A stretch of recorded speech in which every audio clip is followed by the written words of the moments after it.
Every buried truth unearthed. I want to hear your ideas. Every act of corruption exposed. Every hidden atrocity revealed. Because someone may have risked everything to bring it to light. For me, being a journalist is about uncovering things that people don't want you to uncover. Once seen as the watchdogs of power, journalists have long stood at the forefront of transparency. But now more than ever, they are the targets. هنا في دائرة التهديد، في دائرة الخطر، من أجل وقف التغطية ومن أجل وقف الرسالة، وهذا حال الكثير من الزملاء الصحفيين. Hunted in war zones. Silenced in courtrooms. Victimized by political intimidation. And murdered in cold blood. Simply for trying to expose the truth. It's the deadliest time to be a journalist, certainly in the 30 years that CPJ has been documenting attacks on the press. From covering the blood-soaked streets of Gaza to the criminal gangs in the alleys of Mexico. From reporting on corruption in small towns in the Philippines to questioning the motives of those in power.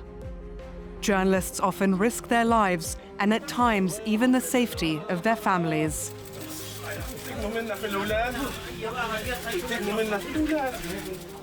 This war on truth is no longer confined to authoritarian governments as once portrayed. The press has become so dishonest. You are the enemy of the people. They are the fake, disgusting news.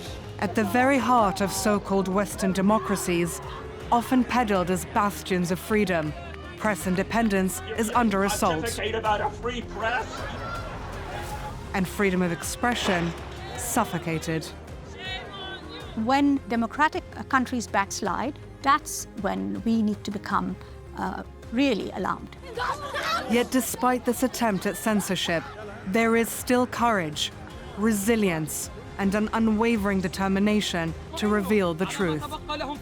إن أنا توقفت عن التغطية وزميلي الآخر توقف عن التغطية وزميلي الآخر توقف عن التغطية، مين بده ينقل الصورة؟ مين بده ينقل الحدث؟ The silencing of journalists is creating a new reality, one that is impacting the lives of everyone, everywhere. And it leaves a question that we must all confront. What is left behind if truth is silenced?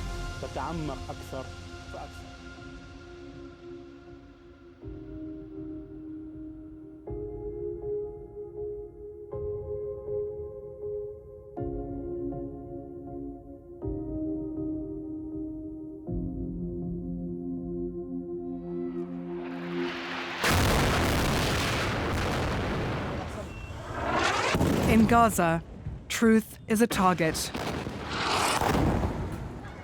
Amid relentless bombardment in one of the most densely populated places on Earth, entire families are buried beneath the rubble.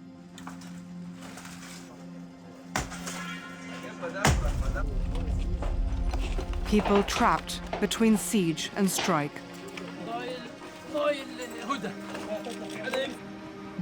Children starved.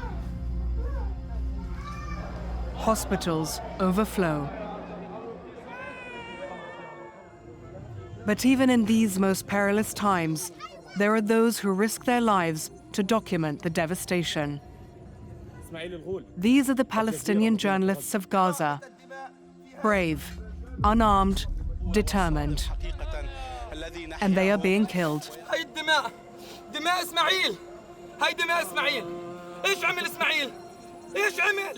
In one of his final interviews, Al Jazeera Arabic correspondent Anas al-Sharif gave the world a chilling warning. الجيش الإسرائيلي من أول شهر في هذه الحرب وجه لي تهديدات مباشرة، وتكررت التهديدات بشكل شهري على مدار الحرب من الإعلام العبري، من الإعلام الإسرائيلي.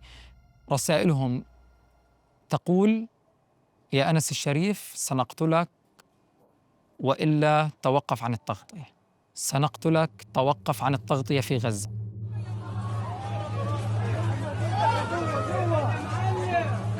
His words, tragically prophetic. استهداف قائمة الزميل الصحفي أنس الشريف. On August 10, 2025, an Israeli drone struck the press tent of the Al Jazeera Arabic team. In one instant, 5 journalists were brutally murdered.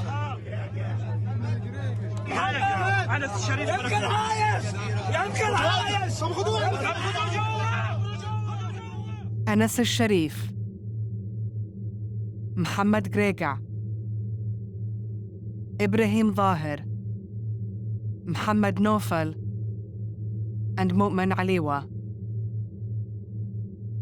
Israel typically justifies the killing of journalists with unverified claims of Hamas affiliation.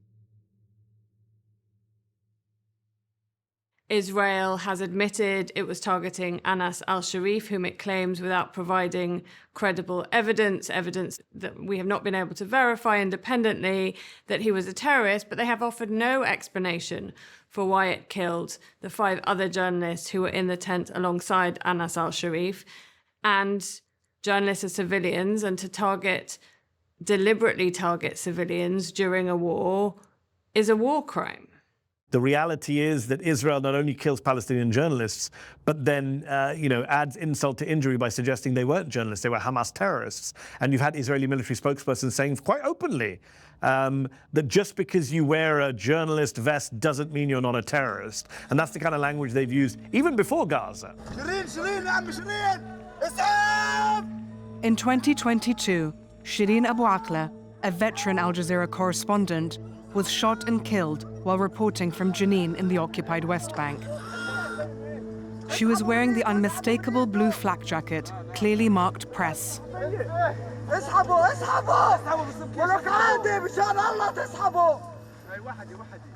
As she lay on the ground, shot in the neck, her colleagues tried in vain to save her, themselves under fire. For months, Israeli officials deflected the blame, but multiple independent investigations concluded it was an Israeli soldier's bullet that killed Shireen, and that the shot was likely deliberate. كل من في الجزيرة ومن خارج الجزيرة لا يستطيع أن ينسى موقف استشهاد الزميلة شيرين أبو عاقلة. هذا موقف لا ينسى. No one was held accountable for the killing of Shireen Abu Akleh. With impunity firmly in place, the killing of journalists has continued at a greater scale in Gaza. On August 25, 2025, just 2 weeks after the assassination of Anas al-Sharif and the Al Jazeera team, another fatal attack. 5 more journalists murdered in an Israeli bombing of Nasser Hospital in Gaza City. A first strike saw medical staff, aid workers and journalists rush to help the wounded. Minutes later, a second strike hit the exact same spot.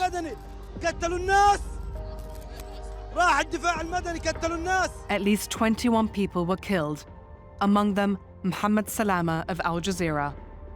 Alongside him, Hussam al-Masri of Reuters, Mariam Abu Daqqa reporting for the Associated Press, Muaz Abu Taha and Ahmed Abu Aziz, both working with international media, were also killed. Their deaths brought the number of journalists killed in Gaza since 2023 to nearly 300. Gaza, as you know, has become possibly the most dangerous conflict that journalists have ever had to confront. Journalists that have been killed are higher than any other conflict in recent times. Furthermore, international media has not been given access to Gaza. Deliberately, Israel has blocked access of international media, leaving local journalists, some of them working on behalf of international outlets, to face the brunt. For over 2 decades, Wael Al-Dahdouh has reported from within Gaza. Airstrikes, incursions, and broken ceasefires. He didn't cover Gaza from a distance. He lived there with his family in the besieged enclave. In 2023, the cost of telling the truth became deeply personal. ننوه لهذا الخبر العاجل الذي ننقله على شبكة الجزيرة، حيث استشهد عدد من أفراد عائلة الزميل وائل الدحدوح بمن فيهم زوجته وابنه وابنته في قصف إسرائيلي. On October 25th, an Israeli airstrike hit the building where his family was sheltering.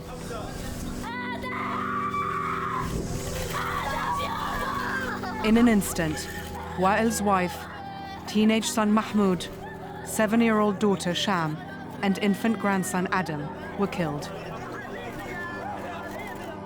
طبعا كنت في موقف لا أحسد عليه أبدا، لا كإنسان ولا كصحفي ولا كأب. كان هذا هو التحدي الكبير بالنسبة لي في أول استهداف للأسرة.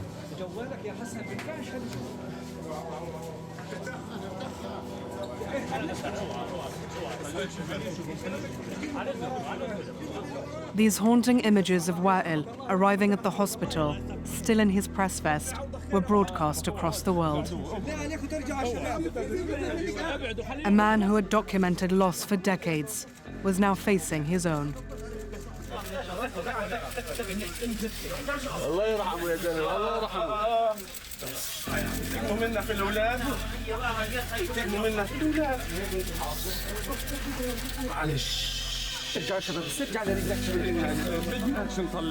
Despite his grief, Wael made the decision to return to work the very next day. من قطاع غزة مراسل الجزيرة وائل الدحدوح، أهلا بك معنا وائل في ظل هذا الظرف الصعب. توجهت إلى الكاميرا، طلبت من قناة الجزيرة أنه أنا سأعود إلى العمل فورا. مرحبا بك عبد السلام، وهذا ربما من الواجب أن نكون في هذه اللحظات وهذه الساعات التاريخية إن صح التعبير. طبعا كان قرار صادم، لكن أنا صممت بشكل قاطع وعدت إلى الهواء، وأدركت أنه هذا تحدي كبير جدا سيكون له ما بعده بالتأكيد. إذا أنا خرجت من المشهد الإعلامي بسبب هذه الضربة، معناها ربما مسيرة الصحافة بالكامل سوف تتضرر. سنلاحظ أن The coverage continued, as did the threats and targeting. كبيرة جدا من الغارات في مختلف مناطق قطاع غزة. Less than 2 months later, Wael and his cameraman, Samer Abu Daqqa, were reporting from a school that had been sheltering the displaced when they were struck by an Israeli bomb. كان الوضع في ذلك الوقت متوتر جدا، وأنا أقول للزميل سامر والمسعفين أطالبهم بالابتعاد قليلا، إنه حتى لو صار استهداف لا نموت جميعا. بالكاد أنا أنهيت هذه الجملة حتى جاء الاستهداف، وهم يدركون استهدفوا من. Wael and Samer were both injured. While paramedics were able to reach Wael, Israel made any rescue attempt of Samer impossible. أتفقد أين سامر؟ أين سامر؟ سامر وجدته بعيدا، يبدو أنه القذيفة حملته بعيدا ومصاب بشكل كبير جدا. لم أرى إلا رأسه يتحرك أنا، لأنه لم أرى بقية جسمه. وأنا أثناء البحث وجدت أنه أنا أنزف بشكل غزير، السترة والملابس والأرض مليئة بالدماء. Al Jazeera urged the International Committee of the Red Cross to evacuate Samer, but Israel denied any safe passage. After 5 hours, rescue workers were finally able to reach him.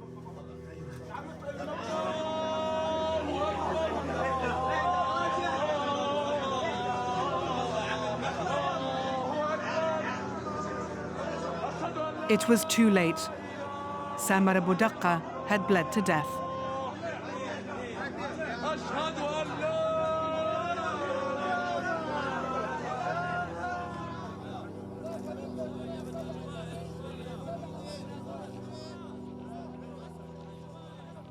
لك أن تتخيلي أنه نحن معا وهو يستهدف في المكان، ينزف، يترك لساعات حتى يستشهد، وأنا عاجز. شعور العجز هذا لوحده قصة كبيرة، وجع كبير. Less than a month after Samad was killed, tragedy struck again. This time, it was Hamza Al-Dahdouh, Wael's eldest son. While returning from assignment, an Israeli drone struck his press vehicle, killing him and his colleague.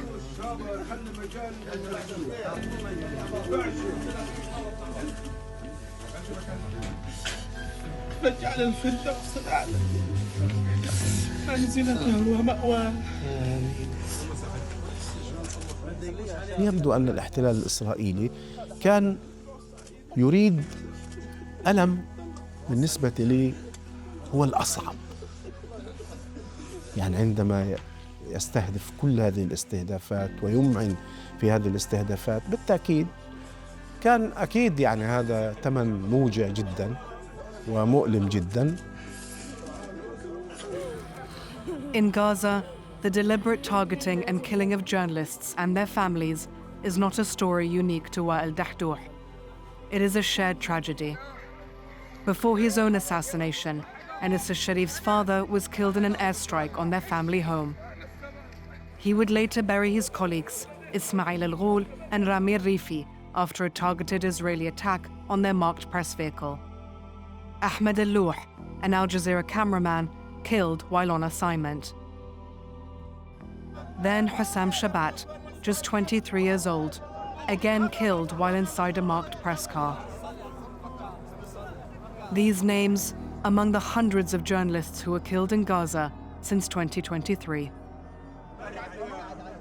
It's never okay to target a journalist for their work, and more specifically, it's actually in contravention of UN resolutions and UN norms. Journalists are specifically recognized as civilians. Civilians must never be targeted during a war, and to specifically target a civilian, to specifically target a journalist, is a war crime. For years, Israel has deliberately targeted not only Al Jazeera journalists, but the network itself. In May 2021, they destroyed the headquarters of Al Jazeera in Gaza, also home to the Associated Press. They then went on to impose a sweeping ban on the channel, preventing it from reporting from anywhere within the occupied territories. الجيش يمهلنا 10 دقائق لمغادرة المقر والمكتب ليتم إغلاقه. سعي الجزيرة لكشف الحقيقة دائما لابد بأن كارهي الحقيقة يريدون استهداف منبع الحقيقة، فبالتأكيد أنه تم استهداف الجزيرة كجزيرة ومراسلي الجزيرة كمراسلي جزيرة.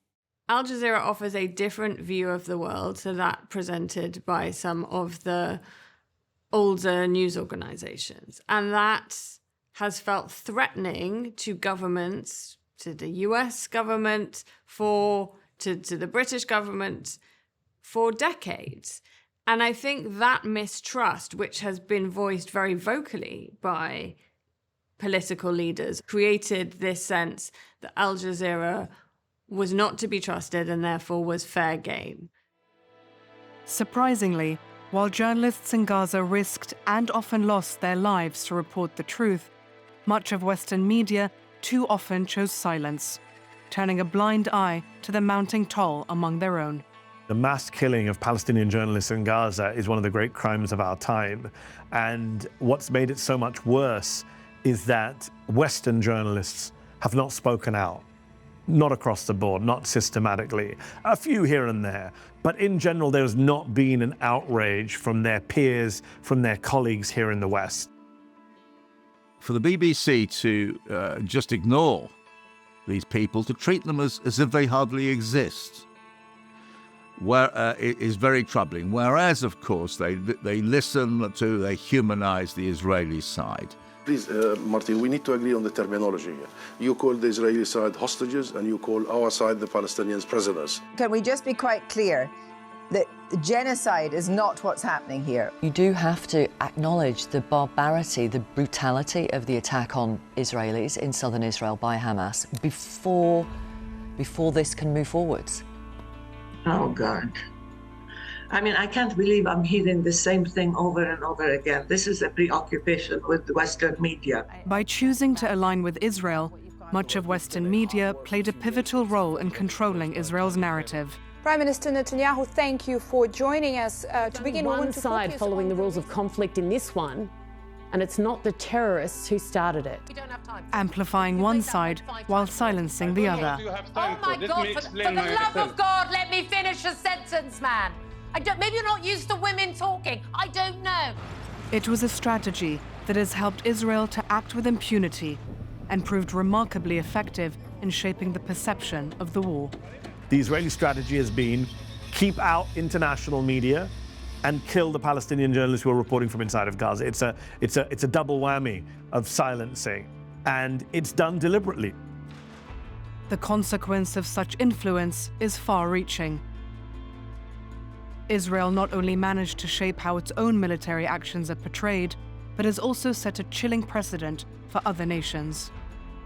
We have basically created a new set of rules thanks to Israel in Gaza, that if you're a journalist, you're fair game. So journalists in every other war zone, the message is being sent out now to Putin and to all kinds of other countries that you can kill journalists, you can bomb hospitals without response, without any condemnation. No condemnation or consequence. This is simply an extension of what we've seen not just in the past 2 years, but for many decades. A situation in which Israel is able to kill journalists with impunity. And a pattern of impunity creates a situation in which Israel, in some circumstances, quite literally feels it is able to get away with murder. Around the world, governments are deliberately discrediting journalists, not out of fear of misinformation, but because they fear exposure. Media is under a lot of pressure, partly because of the link between politics and crime, but also because the politicians themselves are undermining media, because media is a watchdog. Media is holding them to account. Media is exposing corruption, and they resist it. The role of the media and a free press has never been more critical, and yet never more under threat. And while being a journalist carries real risks, the cost of silencing them may be far greater. You cannot have a free society, a free government, a democracy without a free press. If we don't tell the truth, then yes, it's over for democracy, it's over for free societies, and the nihilists, the authoritarians, the fascists, they win. Mexico is a nation at war, not with a foreign enemy, but within its own borders. For more than 2 decades, violence has raged between drug cartels, organized crime, and government. Those who dare to expose what's behind the violence have become targets themselves. Casualties of a campaign to silence journalists. One of those victims, Alfredo Jimenez Mota. He disappeared in 2005 while investigating drug trafficking operations for El Imparcial, one of Mexico's most popular and respected news outlets. His whereabouts remain unknown.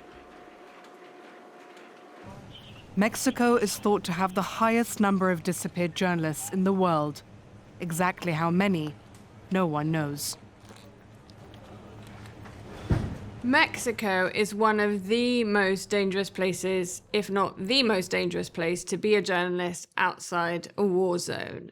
The narco state, the relationship, the deep relationship often between criminal actors, cartels, local government, means that those journalists trying to investigate that, trying to expose that, uncover that, are at serious risk, and their deaths are almost never fully investigated. Despite knowing the risk, Alfredo was determined to keep reporting.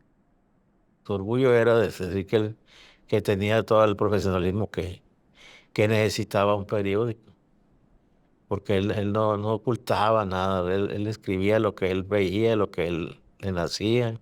Escribió muchos artículos que dañaban a ciertas personas y él no se detenía. In the case of Alfredo, the Mexican government acknowledged its failings, unprecedented in a country when they are so often involved. Vengo en representación del Estado mexicano a reconocer la responsabilidad del Estado mexicano en la desaparición de Alfredo Jiménez Mota. Y vengo a ofrecer una disculpa pública porque el Estado mexicano no pudo garantizar y proteger la integridad de Alfredo. Acknowledgement, but no justice. Nunca hubo un detenido. No hay detenido porque no, ¿a quién acusar?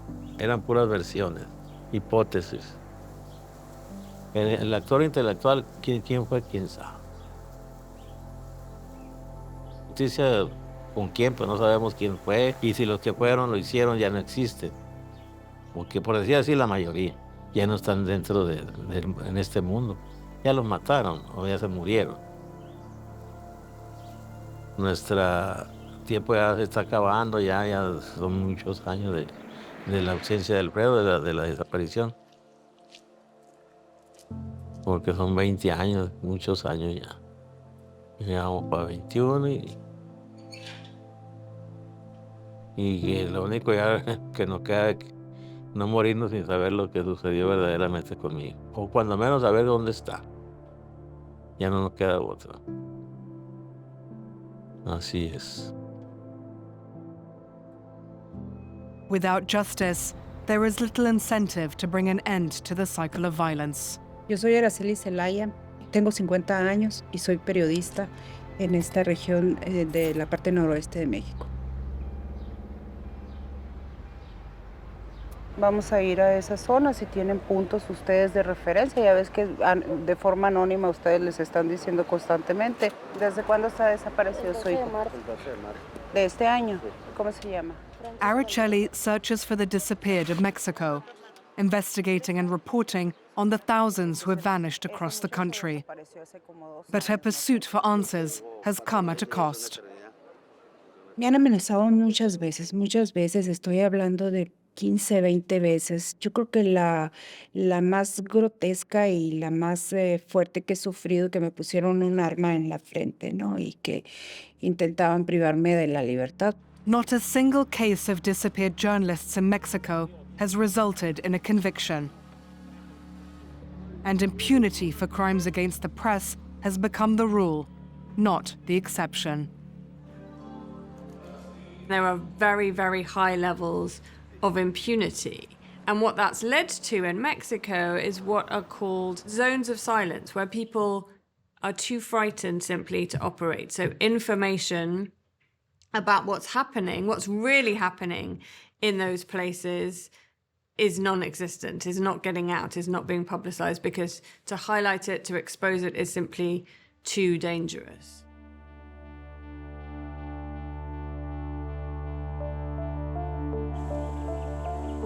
Like Mexico, in the Philippines, journalists have been intimidated for decades.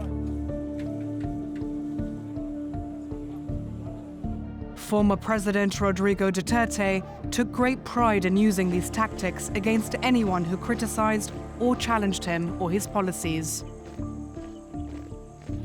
They were often harassed, arrested, or worse. His justification: a war on drugs. According to President Duterte, there was a war on drugs, but it actually turned out to be a war on a lot more people because there was no proper, wasn't a proper justice system. It became a lot of people were wrongly arrested, attacked, and so on. And when those stories started coming out, then he turned on journalists.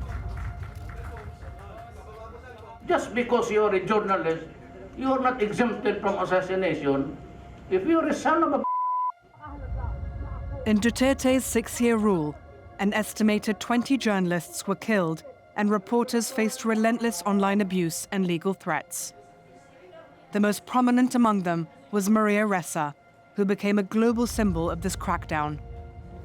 The Nobel laureate and co-founder of Rappler, a Filipino online news site, endured a brutal government-backed smear campaign for exposing the president's deadly so-called war on drugs. I had an average of 90 hate messages per hour as part of information warfare, information operations, where, that is used to silence people like me or to silence Rappler.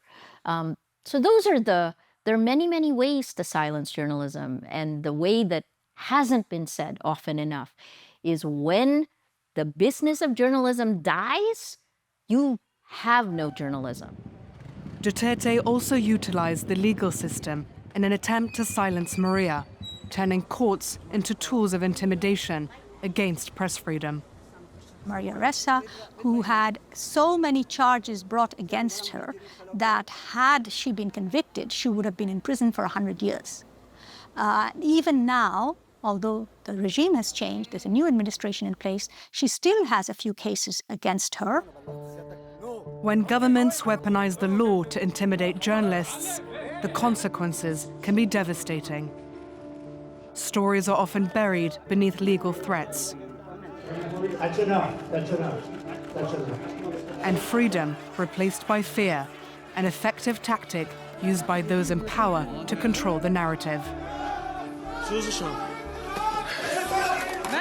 Journalists can often self-censor if they're too frightened to do their work. They might choose not to cover particularly difficult subjects. We do know that individuals, for example, who are subjected to repeated online harassment for their work, many of them, particularly women and those from marginalized communities, have to make a decision whether they carry on and are able to carry on reporting on those difficult or challenging beats. And that's a very difficult personal decision. This attempt to silence dissent is no longer unique to authoritarian regimes, as once believed. Western democracies are now echoing the same tactics, silencing opposition, eroding press freedom, and normalizing fear. I think what is worrying now is to see those countries that have championed media freedom, that have championed freedom of expression, backsliding on their commitments in a way in which their own democratic structures and institutions are being damaged.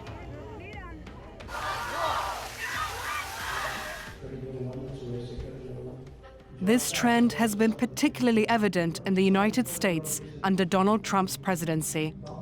His rhetoric has fueled hostility toward the media, undermining public trust and posing a serious threat to democratic institutions built on transparency and accountability. And the media has always been a target for him. Even in his first term, he talked about the media being the enemy of the people, being scum, being fake news. But in his second term, he's gone well beyond rhetoric. He's launched an actual war on the free press. In recent years, his attacks on the media have become one of the defining features of his leadership.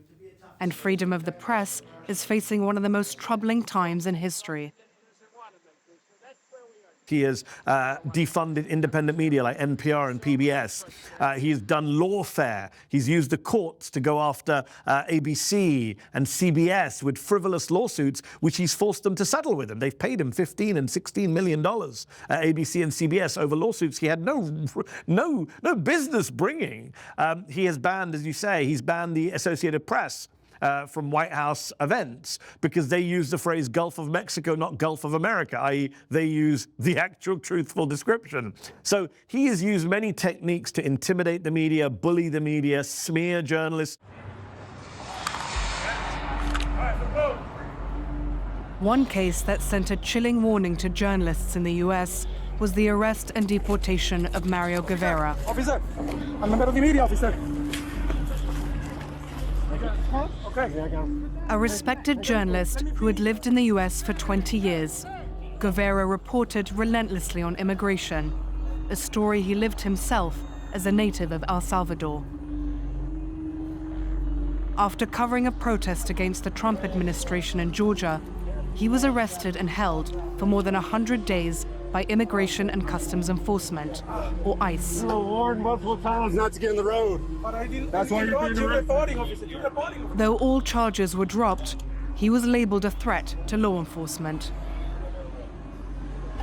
I don't know. Well, of course, the smearing of journalists as untrustworthy, as criminal, as enemies of the people is a deliberate tactic. It's a deliberate, long-standing tactic to discredit those journalists, to say, you can't trust these people. The information they're providing is not trustworthy. And that's a clear and deliberate tactic by those in power so that they can push their own narrative.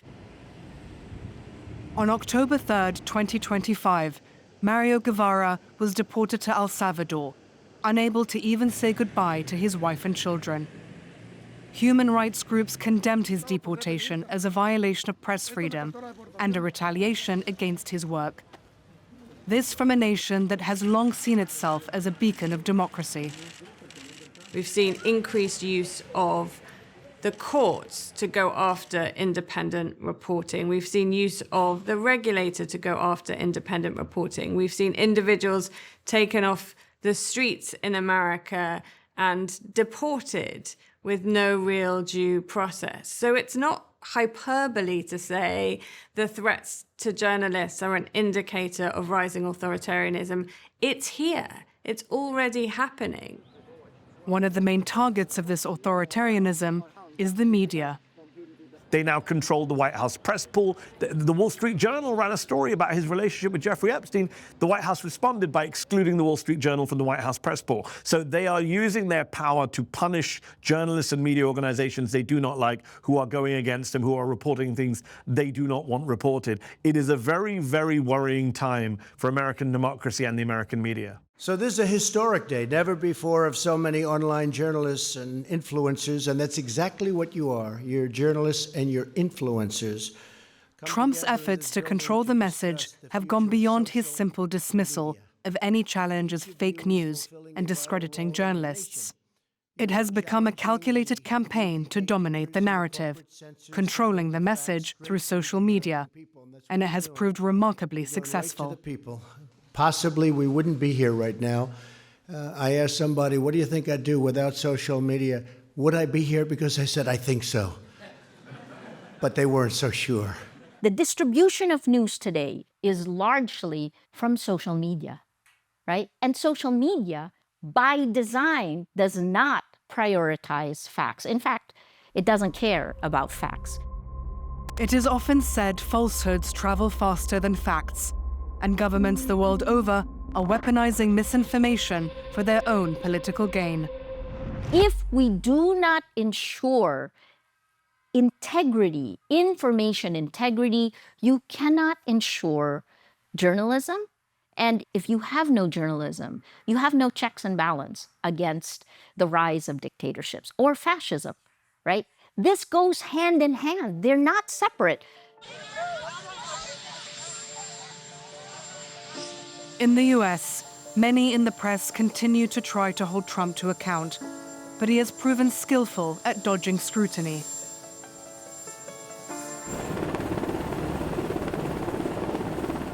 One group, however, who he hasn't been able to avoid, late-night comedians. Say, hell yeah! Trump's administration's escalated those attacks on the press. That is the craziest thing he said since yesterday and until tomorrow. The only other story out there is kind of a small one. The president was buddies with a pedophile. An emotional... Night after night, they hold him to account by turning headlines into humor, as they have with many presidents before him. They turned presidential blunders into primetime comedy. Azerbaijan and Albania as an example. But they're not just making jokes, they're also trying to shape public perception. Is that he's destabilising our economy with no real plan of action, and all I'll say is... And this has caught the ire of the White House. This is an authoritarian who doesn't want to be criticized by the media, doesn't want to be mocked by late-night comedians, doesn't want people going against him. When Stephen Colbert, the late-night comedian show, was cancelled, he tried to take credit for it and mocked him. He warned other late-night comedians that they could be next. American late-night show host Jimmy Kimmel has been one of Trump's most vocal critics. And with all these terrible things happening, you would think that our president will at least make an attempt to bring us together, but he didn't.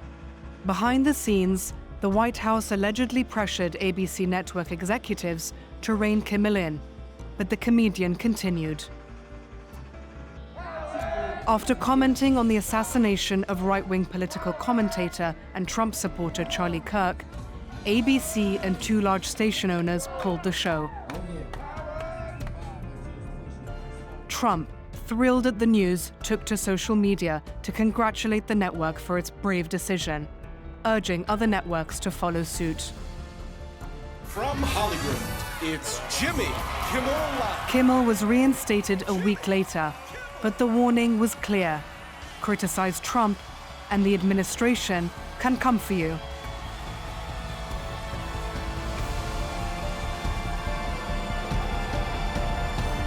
A lot of these corporations, they're worried about Trump. They want to stay in his good books. They don't want to lose money. They have profit goals that they need to reach. And therefore, journalists and journalism can sometimes be sacrificed at the altar of profit-seeking. That is a problem in general. Efforts to control the narrative in the US have sparked fierce debate and led to a weakened media landscape. This gradual decline of press independence poses serious implications for democratic freedoms. It's not an exaggeration to say that those threats against journalists are precursors to broader threats against civil liberties, and that puts us all at greater risk.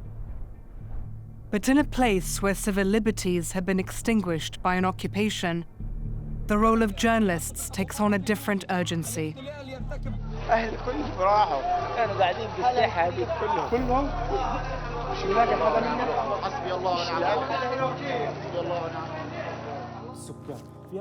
For many in Gaza, this was a reality they knew all too well. Al-Aqsa Hospital. As you can see, this place has turned upside. To reveal the truth of everyday life was to risk everything.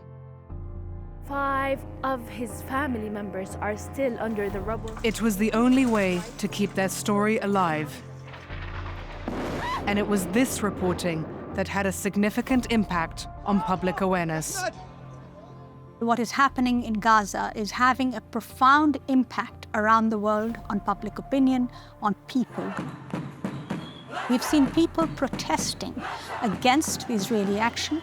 We've seen people showing solidarity with Palestinians across the world, and I think that will have an effect.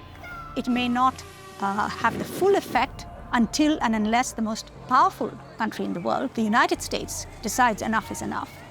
But I don't believe that the Israelis will get away with genocide. Whether Israel will ultimately face accountability remains to be seen. But what is clear is that never before has the need for journalism been more important. It's a clash between barbarism and civilization. Power has grown unchecked in politics, industry, and military.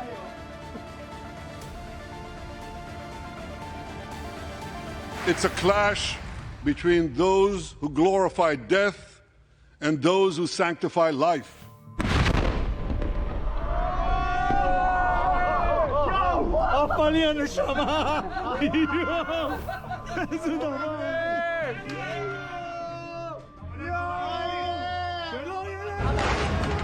While those meant to safeguard the truth face increasing threats. And what the war in Gaza has highlighted is the role of journalism and the urgent need to protect it. We are at a really critical moment, unless we all step up and wake up and realize how vulnerable and what a critical situation the profession is, we will lose it. We're getting into... While survival may be a metaphor for journalism's struggle, for those covering the devastation in Gaza, it was a daily reality. That is broadcasting. Their unwavering courage in telling the story of genocide amid threats, relentless attacks, and constant danger became an example for the profession the world over.